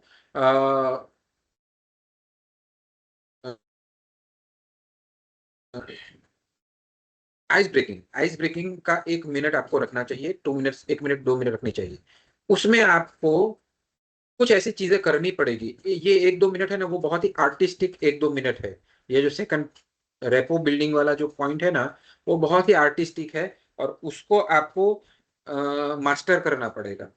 कुछ चीजें मैं बताता हूँ. फॉर एग्जाम्पल, जिस ऑफिस में आप बैठे हो कस्टमर की, उसकी थोड़ी तारीफ कर लो. उसका अगर फैमिली बैठा है, उसका बच्चा उसके साथ है, तो उस बच्चे का नाम पूछो. कुछ छोटी ट्रॉफीज आपके बैग में अगर आप रखते हो, रखनी चाहिए.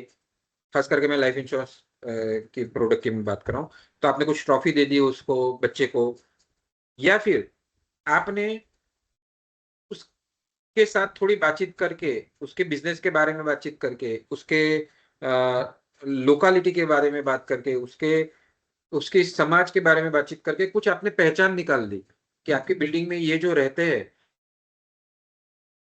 आपके आपके शॉप जहाँ पे है, उसके बाजू में जो शॉप है, वो मेरी पहचान में है। आपने कहीं से वो पहचान निकाल दी। पहचान का जो इम्पोर्टेंस है ना, वो बहुत ही ज़्यादा है। वो पहचान आपने निकाल दी, तो उसको भी लगेगा कि ये तो हमारे ही सर्कल का बंदा है, he is just like a friend. और वैसा ये पहचान निकालने से, ऐसी चीज़ें करने से, ये रेपो बिल्ड करने से वो ट्रस्ट बढ़ जाएगा। आने वाले 15-20 मिनट में वो जो हमें सुनने वाला है, वो बहुत ही पेशेंसली सुनेगा, बहुत अच्छी तरीके से सुनेगा और हमें सीरियसली लेगा। इन चीज़ों के लिए आइस ब्रेकिंग बहुत ज़्यादा ज़रूरी है। Third point is ice breaking. First is greetings, second is introduction and third is ice breaking या रेपो बिल्ड करना। सो आइस ब्रेकिंग भी बहुत ज़्यादा इम्पोर्टेंट है। ये 1-1, 2-2 मिनट के ये जो 3 पॉइंट्स है, वो बहुत ही ज़्यादा ज़रूरी है। नाउ फोर्थ पॉइंट इज़ मैं आपको 1 second.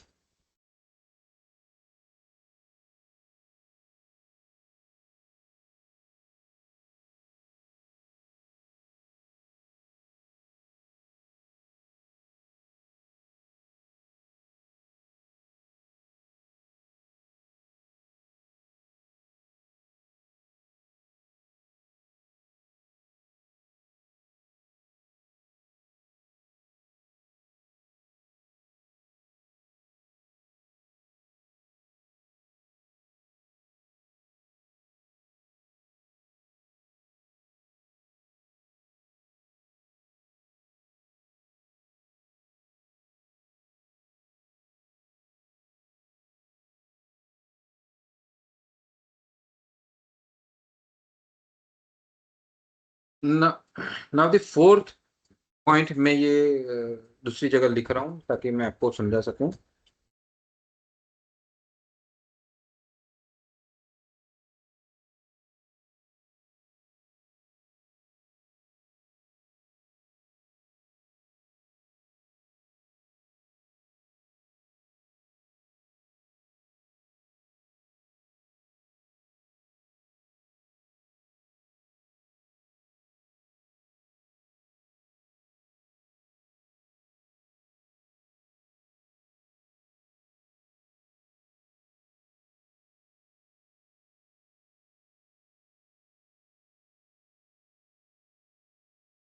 So first point was greetings, second point was introduction, third point was ice breaking, fourth point is need analysis. हमें ये समझना पड़ेगा कि उस पर्टिकुलर व्यक्ति की नीड क्या है, उसका प्रॉब्लम क्या है, उसको क्या चीज़ एग्ज़ैक्टली चाहिए। Because we must be having series of products, तो उसमें से उसके उसको कौन-सी प्रोडक्ट फिट करेगी, उसको कौन से 2 प्रोडक्ट का कॉम्बिनेशन फिट होगा, ये हमें नीड एनालिसिस के थ्रू पता चलेगा। And need analysis is all about questioning. हमें उसको क्वेश्चंस करने पड़ेंगे और उस क्वेश्चंस के, देखिए, क्वेश्चंस करने से इंप्रेशन ये क्रिएट नहीं होगी कि ये तो बहुत पूछता है, लेकिन ये इंप्रेशन क्रिएट होगी कि ये नॉलेजेबल है and he is trying to give me some value addition. For example, मैं लाइफ इंश्योरेंस की प्रोडक्ट सेल करता हूँ अभी तक, तो मैं ये पूछता हूँ कि आपके फैमिली मेंबर्स कौन कौन, कितने लोग हैं, आपको आपकी अंदाजन इनकम क्या है, what is your investments up till now, how do you invest into equity में आप इन्वेस्टमेंट करते हो या रिस्क लेना नहीं पसंद करते हो। ये सब चीजें मैं पूछता हूँ ताकि मैं ये ये डिराइव कर सकूं कि उनको मैं कौन सा प्रोडक्ट पिच करूं। बिकॉज अगर हम ठीक तरीके से नीड एनालिसिस नहीं करेंगे, ज्यादातर लोग क्या करते हैं कि हमारा ये अच्छा नया प्लान आया है और ये प्लान में ये फायदा है, तो सामने वाला भी बोलता है ठीक है मैं बताऊंगा आपको। लेकिन यही बात अगर मैं इस तरीके से बोलूं कि अगर सर आपका बेटा 3 साल का है, तो 15 साल के बाद वो जब कॉलेज में आएगा, तब आपको कम से कम 20 से 25 लाख रुपए की जरूरत पड़ेगी, because you are doctor and you want your son और daughter also to be your doctor. आज की डेट में डॉक्टर की खर्चा जो है वो कम से कम 10 लाख रुपया होता है, और 15 साल के बाद वो कम से कम 25 से 30 लाख रुपया हो जाएगा। सो आपको 25 से 30 लाख रुपए की जरूरत पड़ने वाली है आफ्टर 15 ईयर्स। और उस तरीके का मैं अगर प्रोडक्ट उनको सजेस्ट करूं कि जहां पे उनको 15 साल के बाद 25 से 30 लाख रुपया मिले, तो वो वर्थ रहेगा मेरा। तो नीड एनालिसिस बहुत ज्यादा जरूरी है, because we are here to give him some value. उसको कुछ चीजें चाहिए, वो मैं देने जा रहा हूं, मैं कुछ क्लोजिंग करने नहीं जा रहा। नीड एनालिसिस बहुत ज्यादा जरूरी है। नीड एनालिसिस में हमें गब्बर बनना पड़ेगा। गब्बर का मतलब क्या है? हमें सवाल ज्यादा पूछने पड़ेंगे, कितने आदमी थे, होली कब है, वगैरह वगैरह, right. So Gabbar is the one who always ask, और हमें यहाँ पे गब्बर बनना पड़ेगा। हमें क्वेश्चंस पूछने पड़ेंगे, क्वेश्चंस पूछ के हमें एक नीड एनालिसिस पे आना पड़ेगा। मैं अभी आपको इंश्योरेंस की लैंग्वेज में बता रहा हूँ, फिर मैं आपको ये भी बताने की ट्राई करूंगा कि ये हर एक सेल्स प्रोसेस में ये चीजें फिट होगी। Number fifth here is actual product pitching.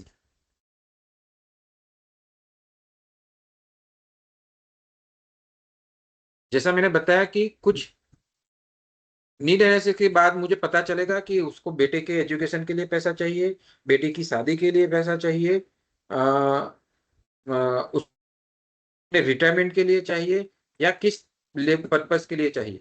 देखिए, यहाँ पे जैसा मैंने आपको बताया साइकोलॉजी का भी असर है।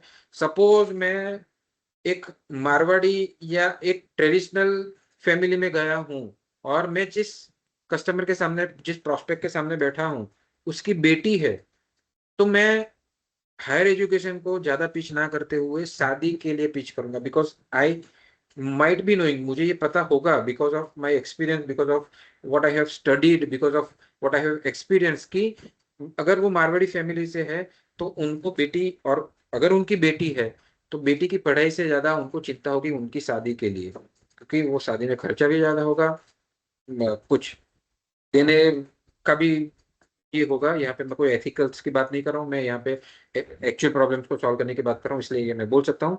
तो वो भी होगा, उसके लिए उसको बेटी की शादी की ज्यादा चिंता होगी। तो यहाँ पे मेरा एक्सपीरियंस और मेरे साइकोलॉजी के हिसाब से, मैं बेटी की, अगर वो बेटी अगर उसकी है, जो मैंने ऑलरेडी नीड एनालिसिस में पहले पूछा है कि आपके फैमिली मेंबर्स कौन कौन से है, आपका बेटा है या बेटी है, उसकी एज क्या है, वो ऑलरेडी मैंने पूछा है। और अगर मुझे पता चला कि बेटी है अगर उनकी, और अभी उनकी एज 10 साल है, तो मुझे पता है कि 15 साल के बाद उनकी शादी होगी, 12 से 15 साल के बाद, और तब उसको 1 करोड़ रुपए की जरूरत पड़ने वाली है। तो मेरा फोकस ये ज्यादा रहेगा, ना कि उसकी बेटी की हायर एजुकेशन के लिए। Because I might I must be smart enough to understand that he might be more worried about the marriage of her girl child than the education of that girl child। ये मुझे पता होना चाहिए, या ये smartness मेरे में होनी चाहिए। तो इस तरीके से मैं प्रोडक्ट पिच करूंगा। Number 6 is objection handling. ठीक है, through out our conversation, conversation के दौरान भी हमें कुछ चीजें ध्यान में रखनी चाहिए। For example, if he is with me और नॉट, वो मुझे जानना हमेशा जरूरी होगा। With me in the sense physically नहीं, मेंटली भी वो मेरे साथ है या नहीं है। वो कैसे पता चलेगा? वो अफर्मेटिव, उसके इसके गेस्टर्स पोस्टर्स होने चाहिए, वो हाथ हिलाना चाहिए। अगर हम बीच बीच में हमें पूछना चाहिए, right sir, right sir, then he must be giving affirmative answer. या फिर उसके फेस पे अगर वो क्वेश्चन मार्क है, तो हमें ये पता चल जाना चाहिए कि इसलिए ये समझ में नहीं आया है, तो हमें ये समझाना चाहिए। सो एवरी टाइम हमें साथ में ये भी पता करना चाहिए कि ही इज विथ अस और not throughout our meeting. हमारी जो डिस्कशन हो रहा है वो उसमें है, वो हमारे साथ है या नहीं है, वो भी हमें पता करते रहना चाहिए। तो प्रोडक्ट पिच करने के बाद हमें एक थोड़ा सा पॉज लेना चाहिए यहाँ पे, और उनको पूछना चाहिए कि sir, how do you think about this product? आपको कैसा लगा सर ये product? Then there must be some objections. बोलेगा सब बराबर है सर, लेकिन मुझे यहाँ पे प्रॉब्लम है, मुझे अभी थोड़ा फाइनेंस का प्रॉब्लम है, मुझे अ, ये पूछना पड़ेगा किसी को, या कुछ भी है, वो उस तरीके से ऑब्जेक्शन दिखाएगा। Then you must be ready to answer और हैंडल दैट ऑब्जेक्शन। आपको ये पता होना चाहिए कि ये ऑब्जेक्शन का मैं किस तरीके से आंसर करूंगा, और उसको आपको प्रैक्टिस पहले से करनी चाहिए। फॉर एग्जाम्पल, हमारे फील्ड में, लाइफ इंश्योरेंस के फील्ड में क्या क्या ऑब्जेक्शन आएंगे वो हमें पहले से पता होंगे। होता है जनरली ये 15 या 10 से 15 ऑब्जेक्शन है वही आते हैं रिपीटेडली। तो उसका आंसर भी हमें क्या करना है वो भी हमें पहले से पता होता है। तो जो भी ऑब्जेक्शन आएगा उसको पहले अफर्मेशन से कंफर्म करो उसको। इस तरीके से लोग, आई understand your objection sir, I understand your worry, I understand आप जो सोच रहे हैं, आप बिल्कुल सही है, आपकी जगह मैं होता तो भी यही सोचता। इस तरीके से आप कस्टमर की सीट में बैठ जाओ, आप उसके शूज में पैर डाल के उसके हम सफर बन जाओ। उसको ये बताओ कि हाँ आपकी बात सही है, I understand your problem, but here is the solution, या here is the my counter argument, कि आपको उस प्रॉब्लम के अलावा ये सोचना चाहिए सर कि ये प्रॉब्लम्स पैसों का आपको है, वो तो हमेशा ही रहेगा। वो तो ऑब्वियसली, क्योंकि आप बिजनेसमैन हो तो आपको बिजनेस से पैसा निकालना तो हमेशा डिफिकल्ट रहेगा ही रहेगा। लेकिन मैं ये चाहता हूं कि आप ये 15 साल के बाद भी ये कंडीशन में आपकी ना हो कि तब भी आपको बिजनेस में पैसा निकालना हो, और तब भी आपको ये लगे कि मैं बिजनेस से पैसा नहीं निकालना चाहता हूँ। इसके लिए मैं ये प्रिपेयर करना चाहता हूँ। सर आपको ये लग रहा है कि ये 2 लाख रुपए बहुत ज्यादा है, तो मैं आपको हाफ ईयरली भी 1-1 लाख रुपए भरने का भी ऑप्शन दे सकता हूँ। अगर आपको फिर भी लगे कि ये 2 लाख रुपया ज्यादा है, then I can adjust your premium into 1.5 lakh rupees, और आप जो 10 साल पे करने का प्लानिंग है आपका, उसकी जगह 15 साल पे कर सकते हो। या फिर so that's how you handle the objection and try to close call on the spot. आप क्लोज करने की ट्राई करो, उसी टाइम पे चेक लेने की ट्राई करो, उसी टाइम पे मीटिंग सक्सेसफुल एंड की ट्राई करो। तो ये है आपका सेल्स प्रोसेस, और ये सेल्स प्रोसेस आपको हर प्रोडक्ट के लिए काम में लगेगा।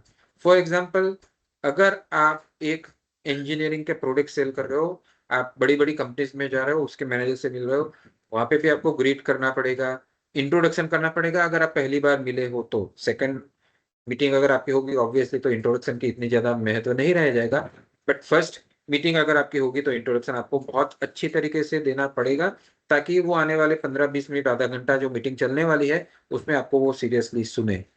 तो आपका इंट्रोडक्शन होना चाहिए, आइस ब्रेकिंग होना चाहिए। अगर आप फर्स्ट टाइम मिल रहे हो तो कुछ पहचान निकालिए, उसकी ऑफिस की तारीफ कीजिए, उसके फिजिक्स, उसके ड्रेसिंग की तारीफ कीजिए, कुछ भी तारीफ कीजिए जो उसको अच्छा सुनने में लगे। उसके अचीवमेंट्स की तारीफ कीजिए, आपने अगर उसका कुछ फेसबुक पे देखा है पोस्ट जो अभी अभी उसने कुछ अचीव किया है तो उसकी तारीफ कीजिए। अगर आप दूसरी तीसरी चौथी बार मिल रहे हो उसको, तो उसको उसको रिकॉग्नाइज कीजिए कि आपने वेट आपका रिड्यूस हुआ है या समथिंग लाइक दैट, या फिर आपने जो ये चेंजेस किया है वो अच्छा लग रहा है, समथिंग लाइक दैट। जो उसको अच्छे लगे ऐसी कुछ 2-3 चीजें बातचीत कीजिए जिसको आइस ब्रेकिंग हम बोलेंगे। उसके बाद बात कीजिए नीड एनालिसिस की।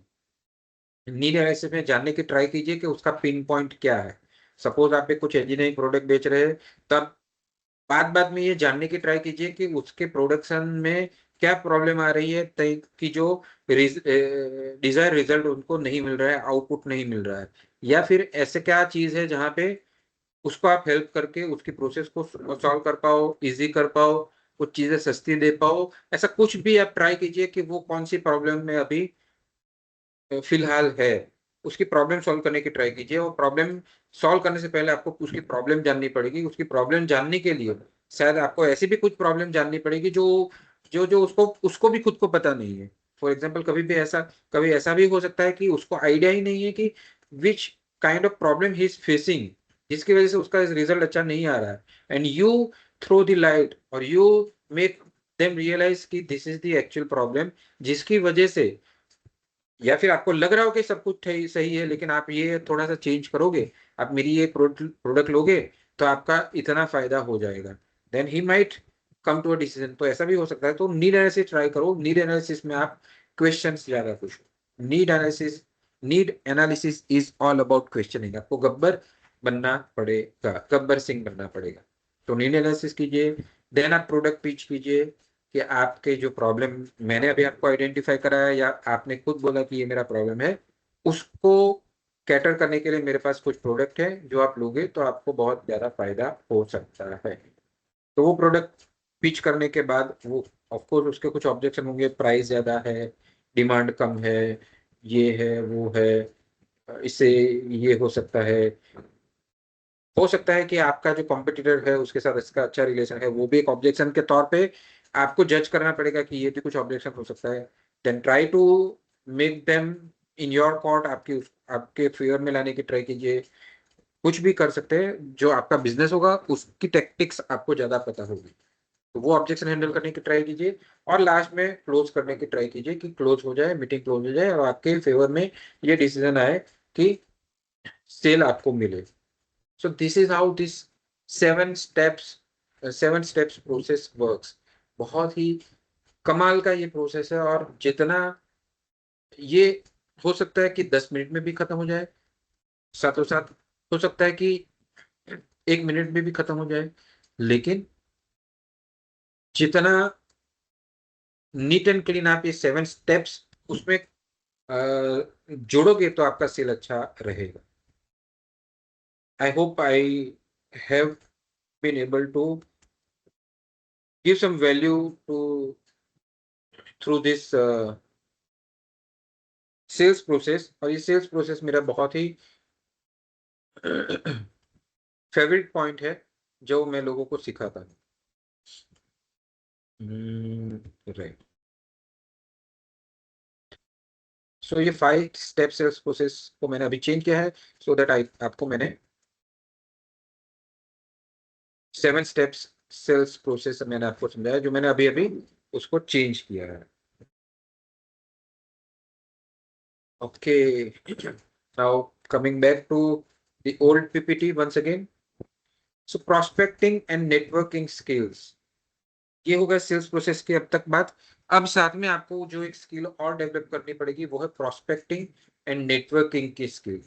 आपको नए कस्टमर्स भी, बिजनेस डेवलपमेंट भी एक एस्पेक्ट होता है आपकी सेल्स का, कि आपके ऑलरेडी 20 कस्टमर्स है, लेकिन आपको पहुंचना है 50 कस्टमर्स पे, तभी आप अच्छी तरीके से एक अच्छे लेवल पे पहुंच पाओगे। तो 20 से 5 कैसे ऐड करना, उसको बोलते हैं business development. Of course yes, business development के लिए प्रोस्पेक्टिंग एंड नेटवर्किंग स्किल्स आपकी अच्छी होनी चाहिए। प्रोस्पेक्टिंग में यू नीड टू, फिर से मैं लाइफ इंश्योरेंस के बारे में समझाऊंगा और उसके बाद उसको रिलेट करूंगा कि आपके फील्ड में आप कैसे कर सकते हो। सो प्रोस्पेक्टिंग में हम क्या लोगों को उसको सजेस्ट करते हैं कि नाम लिखिए। नाम लिखिए, आपके फोन नंबर्स में कम से कम 2000 नाम होंगे। उस 2000 में नाम लिखे पहले तो। आपके फेसबुक में कम से कम 1000 फ्रेंड्स होंगे, आपके इंस्टाग्राम के फॉलोअर्स ये होंगे। ये पूरा जोड़ के आपने कम से कम 500, 1000, 2000 नाम लिखे। उसमें मैन टेक्निक अप्लाई कीजिए, MAN। Man means money, authority and need. जिसके पास पैसा होगा, जिसके पास ऑथोरिटी होगी कि वो इन्वेस्ट कर पाए लाइफ इंश्योरेंस के प्रोडक्ट में, और जिसके पास नीड होगी, वो आपका कस्टमर बन सकता है। तो जो सपोज मेरे फोन बुक में 2000 नंबर है, उसमें से 1000 लोग निकल जाएंगे, क्योंकि उसमें से कुछ फीमेल्स होगी जो, मतलब मैन और फीमेल वो वाले नहीं है, ऐसी फीमेल्स होगी जो हाउस वाइफ है और वो डिसीजन वो नहीं ले सकती। कुछ वर्किंग वूमेन होगी तो ऑफकोर्स वो हमारी मैन टेक्निक में फिट हो जाएगी, बिकॉज वो डिसीजन ले सकती है। बट हाउस वाइफ होगी तो उसके पास पैसे भी नहीं होंगे और वो डिसीजन भी नहीं, अथॉरिटी भी वो नहीं होगी, तो उसके लिए ऐसे लोग निकल जाएंगे। तो बाकी बचे 1000 लोग। इस तरीके से प्रोस्पेक्टिंग सस्पेक्टिंग करके हमें कुछ नंबर्स पे आना होगा, और इस तरीके से हमारा नेटवर्क, मतलब हमारा फनल बढ़ेगा, इसको बोलेंगे फनल। साथ में हमें नेटवर्किंग स्किल्स भी करनी चाहिए। हम जिस लोगों से मिलते हैं उसके पास रेफरेंस लेंगे, उनको बताएंगे। अगर नेटवर्किंग स्किल्स स्टार्ट होती है हम जब लिफ्ट में जाते हैं, लिफ्ट में अगर कोई आ गया हमारे साथ तो उसके साथ कार्ड एक्सचेंज कर लिया, उसके साथ बातचीत की। अपने कन्वर्जेशन स्टार्टर्स आपको यूज करने पड़ेंगे। अगर चाय की टपरी पे आपको बाजू में कोई अच्छा आदमी दिख गया, कैफे में कोई अच्छा आदमी दिख गया, और उसके साथ आपने बातचीत शुरू की कि मैं know what are you doing, what are you waiting here for, और क्या आप यहीं पे काम करते हो, उस तरीके से आपने बातचीत करना चालू किया, and then you exchange the card, तो वो आपका हो सकता है कि फ्यूचर कस्टमर बन जाए, हो सकता है। सो इस तरीके से आपकी नेटवर्किंग और प्रोस्पेक्टिंग स्किल्स आपकी होनी चाहिए। Quality is greater than quantity in leads, general statements. और क्वांटिटी अगर ज्यादा होगी तो भी आपको तो ही क्वालिटी मिलेगी, लेकिन फनल जैसे आप मैंने यूज किया मैंने फनल, तो क्वांटिटी क्या हो गई, आपके 2000 फोन बुक में नंबर्स हो गए, वो क्वांटिटी हो गई। उसमें से आपने मैन टेक्निक यूज की, 1000 लोग जो है वो मैन टेक्निक में, 1000 लोग हैं, उनके पास मनी है, ऑथोरिटी है, नीड है, वो लोग मेरे फ्यूचर कस्टमर बन सकते हैं। तो क्वांटिटी से आप क्वालिटी पे आ गए। दैट्स हाउ आपको प्रोस्पेक्टिंग करना पड़ेगा। Leverage referrals, social media and local, जैसा मैंने बताया, the power of personal brand and trust. आप जितना पर्सनल ब्रांड करोगे उतना ज्यादा आपको फायदा होगा, ट्रस्ट बिल्ड करने पे भी आपको फायदा होगा। And how to open conversation naturally, आपको कन्वर्सेशन स्टार्ट करना भी आना चाहिए। The art of first impression, जो मैंने पहले स्लाइड आगे आपको मैंने बता दिया कि आपकी फर्स्ट इंप्रेशन अच्छी होनी चाहिए, आपका ड्रेस अच्छा होना चाहिए, आपका टोन अच्छा होना चाहिए, एनर्जी अच्छी होनी चाहिए, बिकॉज आप एक क्रेडिबिलिटी आप क्रिएट करना चाहते हो, और क्रिएट करनी पड़ेगी आपको। People by people before products, लोग लोगों को पहले खरीदते हैं प्रोडक्ट्स के पहले। Mirror and match body language, use curiosity and story telling early. Story telling is very very very very much important. अभी तक मैंने आपको बहुत सारी स्टोरीज बताई, मैंने मेरी खुद की भी स्टोरी बताई, मैंने महेंद्र सिंह धोनी की स्टोरी बताई, मैंने गब्बर का नाम एक दो बार लिया, मैंने नितिन कामत का एग्जांपल्स लिया, मैंने कुछ और भी स्टोरी आपको बताई। स्टोरी टेलिंग बहुत ही ज्यादा इंपॉर्टेंट है इन द करंट टाइम। आपको वो टाइमिंग भी एक तो आनी चाहिए, और आपके पास एग्जाम्पल्स भी उतने होने चाहिए।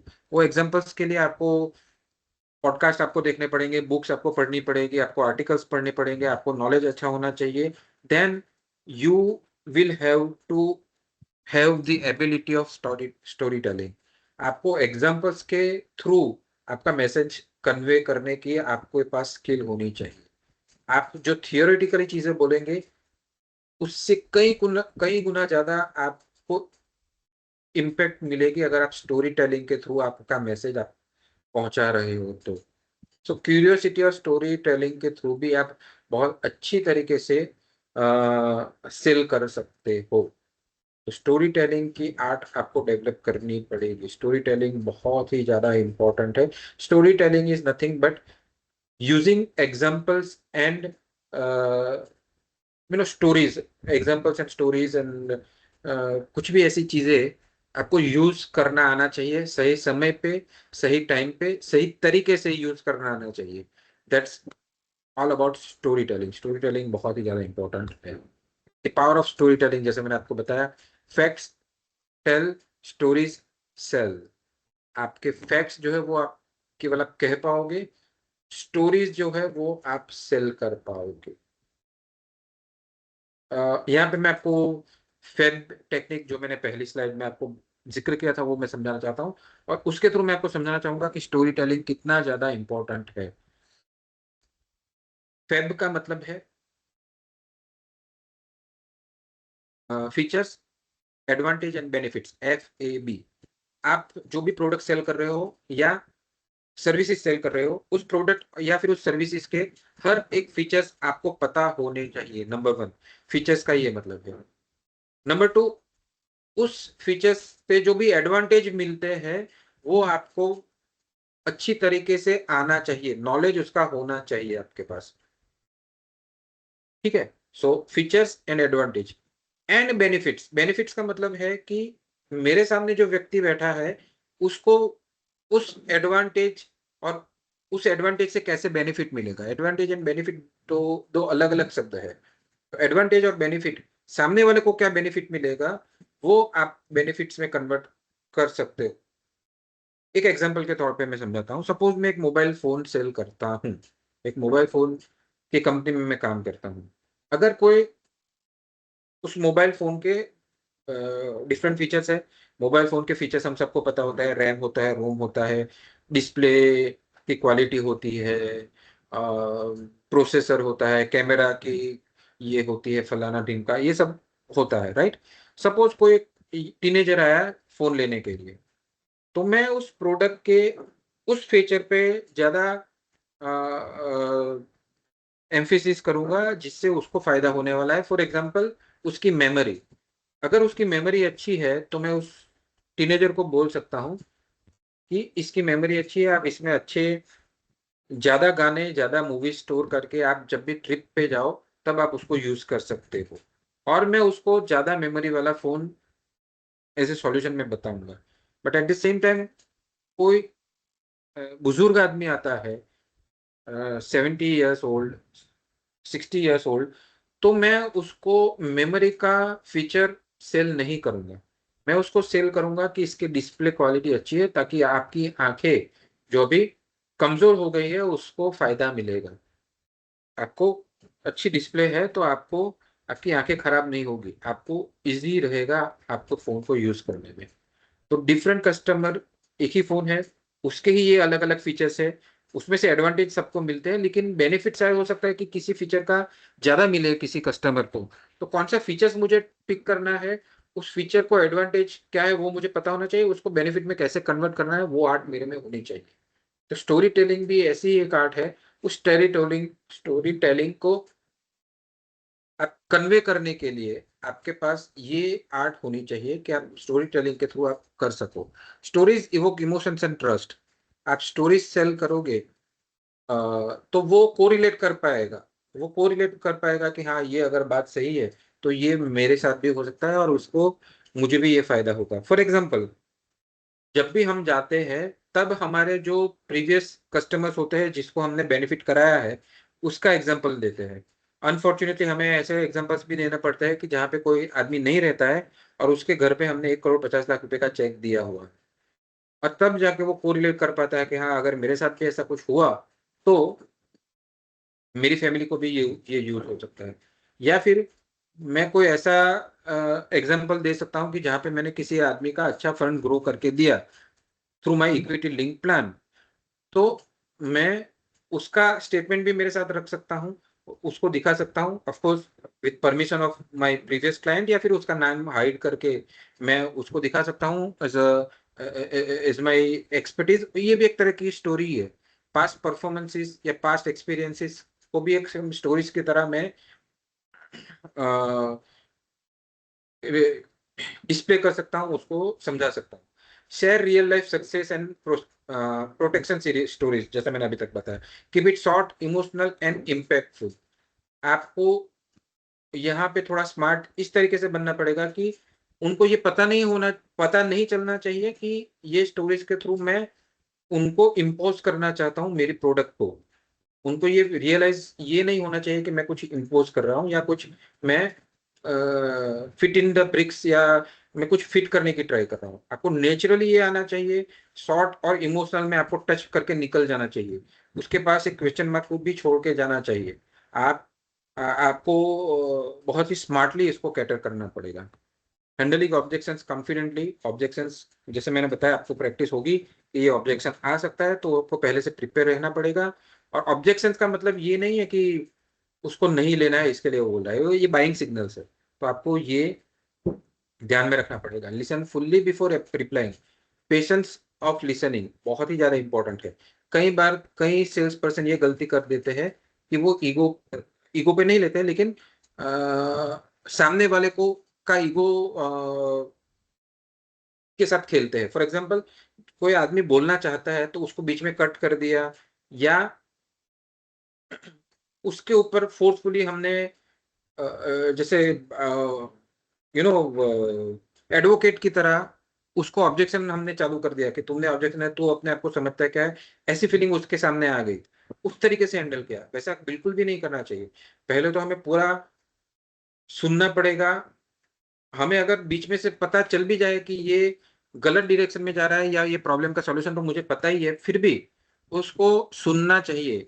सुनने से आधी प्रॉब्लम सॉल्व हो जाएगी, उसको लगेगा, उसको सेटिस्फेक्शन मिलेगा कि हाँ मेरी प्रॉब्लम उसने सुनी। दूसरी चीज, आपको एक्नोलेज करना पड़ेगा कि मैं समझ सकता हूँ कि सर आपकी प्रॉब्लम क्या है या आप क्या सोच रहे हो। ये एक्नोलेजमेंट से उनको उसके ईगो ठंडा हो जाएगा। इसका ईगो को हम प्ले कर रहे हैं, ईगो के साथ प्ले कर रहे हैं और इसको ईगो को हम पैम्पर कर रहे हैं। सो सी, आपको you are not going to live with him और हर फॉर लाइफ टाइम, ठीक है। आप वो 15-20 मिनट का ही रिलेशनशिप है और उसमें अगर आपका ईगो सेटिस्फाई नहीं हो रहा है, सामने वाला का ईगो सेटिस्फाई करने के लिए, तो आपको बुरा नहीं लगाना चाहिए, because at the end of the day you are winning a sale और वो बहुत ज्यादा इंपॉर्टेंट है।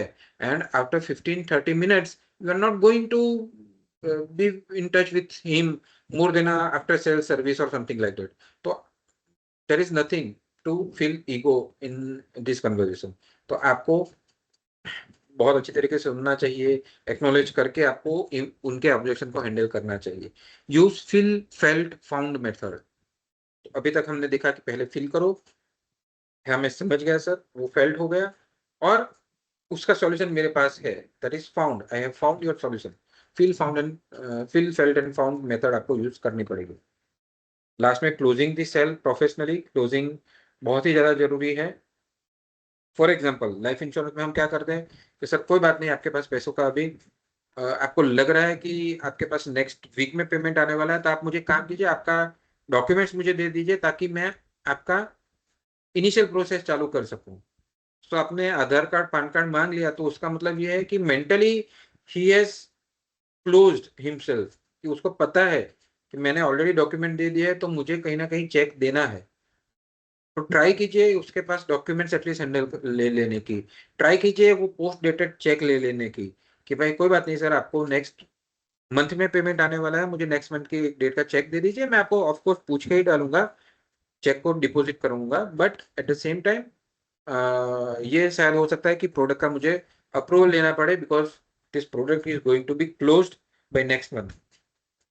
ऐसा कुछ करके एथिकल भी रहना है हमें, कुछ ज्यादा उसको कुछ बहुत ही ज्यादा गलत चीज बोल के क्लोज नहीं करना है, but at the same time हमें अर्जेंसी भी दिखानी पड़ेगी और क्लोज करना पड़ेगा। Assume positive intent, summarise benefits not features. Features advantage benefit जो मैंने बताया, बेनिफिट्स पे ज्यादा एम्फेसिस करो, फीचर से उसको कोई लेना देना नहीं है, उसको क्या फायदा होगा उसको उससे लेना देना है।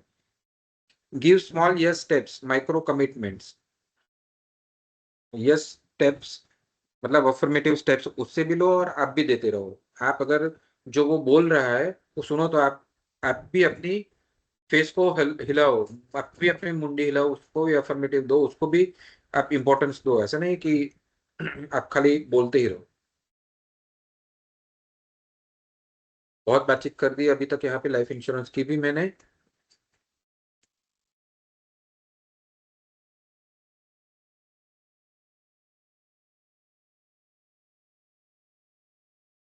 सो अभी तक मैंने सब कुछ आपको बहुत पिछले 1.5 घंटे में ट्राई की कि मैंने आपको कुछ वैल्यू ऐड करूं। आप अगर सेल्स में हो तो आपको अच्छी तरीके से सेल्स में आप आगे बढ़ सको, उसके लिए मैंने कुछ चीजें आपको समझाई, आपको वो जानना चाह बस समझाया। यहाँ पे मैं एक चीज कहना चाहूंगा, motivation create temporary effects and discipline या habits takes us long way. अगर आपको लाइफ में आगे बढ़ना है तो आपको डिसिप्लिनरी वे में हैबिट्स आपकी क्लियर होनी चाहिए, आपका माइंडसेट आपको क्लियर होना चाहिए। आपको माइंडसेट को आपको चेंज करने की भी जरूरत शायद पड़ सकती है। तो शायद हो सकता है कि मेरे ये 1.5 घंटे के प्रेजेंटेशन के बाद कुछ आप उसमें से इनपुट ले करके आप उसको इम्प्लीमेंट करके फिर अच्छा रिजल्ट भी ला सकते हो। आप पॉजिटिव मोटिवेशन भी आपको मिला होगा और आप उसमें से बेनिफिट भी उठाओगे। बट अगर सोचो कि आपको हर वीक में एक बार, हर 2-3 दिन में 1-to-1 जब बात करें, जब हम मिले, तब ये कंटिन्यूस आपको इनपुट्स मिलते रहे, आपको ये गाइड, ये कोचिंग मिलती रहे, जिससे आपका सेलिंग टेक्निक, सेलिंग स्किल्स ये भी अच्छी रहे। अगर ऐसा कुछ हो सकता है तो आप इंटरेस्टेड लेना चाहोगे, तो आपकी सेल्स स्किल को रिवॉर्ड लेने के लिए, if you are already into life insurance career, then I welcome you to join my team so that हम फ्यूचर में भी एसोसिएशन हमारा बन के इधर 1-to-1 और ग्रुप मीटिंग्स में मैं आपको आपकी सेल्स की टेक्निक और बेहतर कर पाऊँ, मैं अपने नॉलेज एक्सपीरियंस के साथ आपको और आगे बढ़ने में हेल्प कर पाऊँ। आप लाइफ इंश्योरेंस में अगर आप एमडीआरटी अभी तक नहीं हो या एमडीआरटी हो, तो आपके बिजनेस को मैं कैसे आगे बढ़ा सकूँ, ये सब करने के लिए आप मेरे साथ मेरी टाटा एआई की टीम में ज्वाइन कर सकते हो। अगर आप मेरे साथ ज्वाइन करोगे, देन ये 1.5 घंटे का जो हमने अभी टाइम स्पेंड किया, हो सकता है कि ऐसे और सेशंस हम आगे करें, हम 1-to-1 भी मिलेंगे। इन शॉर्ट, आपका माइंडसेट जो है वो चेंज करने में मैं आपकी हेल्प करूँगा और आपको अच्छा सेल्स पर्सन, अच्छा प्रोफेशनल पर्सन बनाने में हेल्प करूँगा। If you are not from the life insurance industry, then मैं आपको एक अच्छा करियर भी आपको साथ में दूँगा, जो आप कुछ और काम कर रहे हो अभी, साथ में आप लाइफ इंश्योरेंस का एजेंसी लेके अच्छी इनकम भी जनरेट कर सकते हो, साथ में आपकी स्किल्स को भी डेवलप कर सकते हो। वो स्किल्स हो सकती है कि फाइनेंशियल स्किल भी हो, सेल्स स्किल की भी हो। बिकॉज़ मेरा बहुत ही अच्छा एक्सपीरियंस है 15 सालों से ज़्यादा का, उसको मैं आपको इम्प्लांट करने में हेल्प करूँगा, उसको मैं आपको इम्प्लीमेंट करने में हेल्प करूँगा, आपकी स्किल्स को मैं डेवलप करूँगा और जब आप मेरी टीम में जॉइन करोगे, तब ऑब्वियसली हमारा एसोसिएशन होगा वो लाइफ लॉन्ग के लिए होगा और मैं आपको और बेटर प्रोफेशनल बनाने में मैं हेल्प करूँगा। So earn, grow and be recognised with me, because life insurance में बहुत अच्छा पैसा तो है ही है, साथ में बहुत अच्छा रिकॉग्निशन भी है, ग्रोथ भी है, आपको फॉरेन टिप्स भी बहुत अच्छा मिलेगी। इसको ज़्यादा जानना अगर है तो आप मुझे 1-to-1 कॉन्टैक्ट कर सकते हैं। मेरी कॉन्टैक्ट डिटेल्स आपके पास है ही। तो 1-to-1 भी कॉन्टैक्ट करके अगर आप लाइफ इंश्योरेंस फील्ड में नहीं हो, तो लाइफ इंश्योरेंस के क्या-क्या बेनिफिट्स है वो भी मैं आपको बता सकता हूँ। और अगर ऑलरेडी आप लाइफ इंश्योरेंस में हो और टाटा एआई का एजेंसी आपके पास नहीं है, तो मैं आपको टाटा एआई की एजेंसी के बेनिफिट्स में आपको समझा सकता हूँ। How Tata AI life insurance is different from the other insurance company, how joining me can create more impact in your life, वो मैं आपको समझा सकता हूँ। देखिए, कंपनीज़ तो बहुत सारी अच्छी हो सकती है, लेकिन आप कौन से आदमी के साथ जुड़ते हो, आपके मैनेजर कौन है, वो भी बहुत ज़्यादा मायने रखता है आपकी सक्सेस के लिए। तो मैं और टाटा एआई लाइफ इंश्योरेंस का कॉम्बिनेशन आपको बहुत अच्छा ग्रोथ के लिए आपको हेल्प कर पाएँगे। तो join my mentorship program for the next steps, आपको मुझे कॉन्टैक्ट करना पड़ेगा। Will be connecting through video call और फ़ोन, और हो सके अगर गुजरात में, सूरत में अगर आप हो, तो हम वेरी नियर फ्यूचर मिल सकते हैं, दिवाली के बाद तुरंत मिल सकते हैं। अगर आप दिवाली के नाम पे ही पटाखा फूट गया। अगर आप नियर बाय अगर गुजरात में हो और महाराष्ट्र में हो, तो मेरी नेक्स्ट विज़िट आपके शहर में जब होगी तब में हम मिल सकते हैं, अगर फेस टू फेस मिलना होगा तब, या फिर वीडियो कॉल पे भी हम कनेक्ट होके कि मैं आपको हेल्प कर सकता हूँ, ये समझाने के लिए कि किस तरीके से हमारा association joining me in Tata AI life insurance can help you grow faster, grow bigger and आपकी लाइफ को कैसे इम्पैक्ट कर पाऊँगा, ये मैं आपको समझा सकता हूँ। So that is what I want to share with all of you. Thank you for attending my this webinar. This growth journey starts today. आपको मैं इनवाइट करता हूँ मुझे कांटेक्ट करने के लिए, टाटा एआई लाइफ इंश्योरेंस में मेरे साथ जुड़ने के लिए, एंड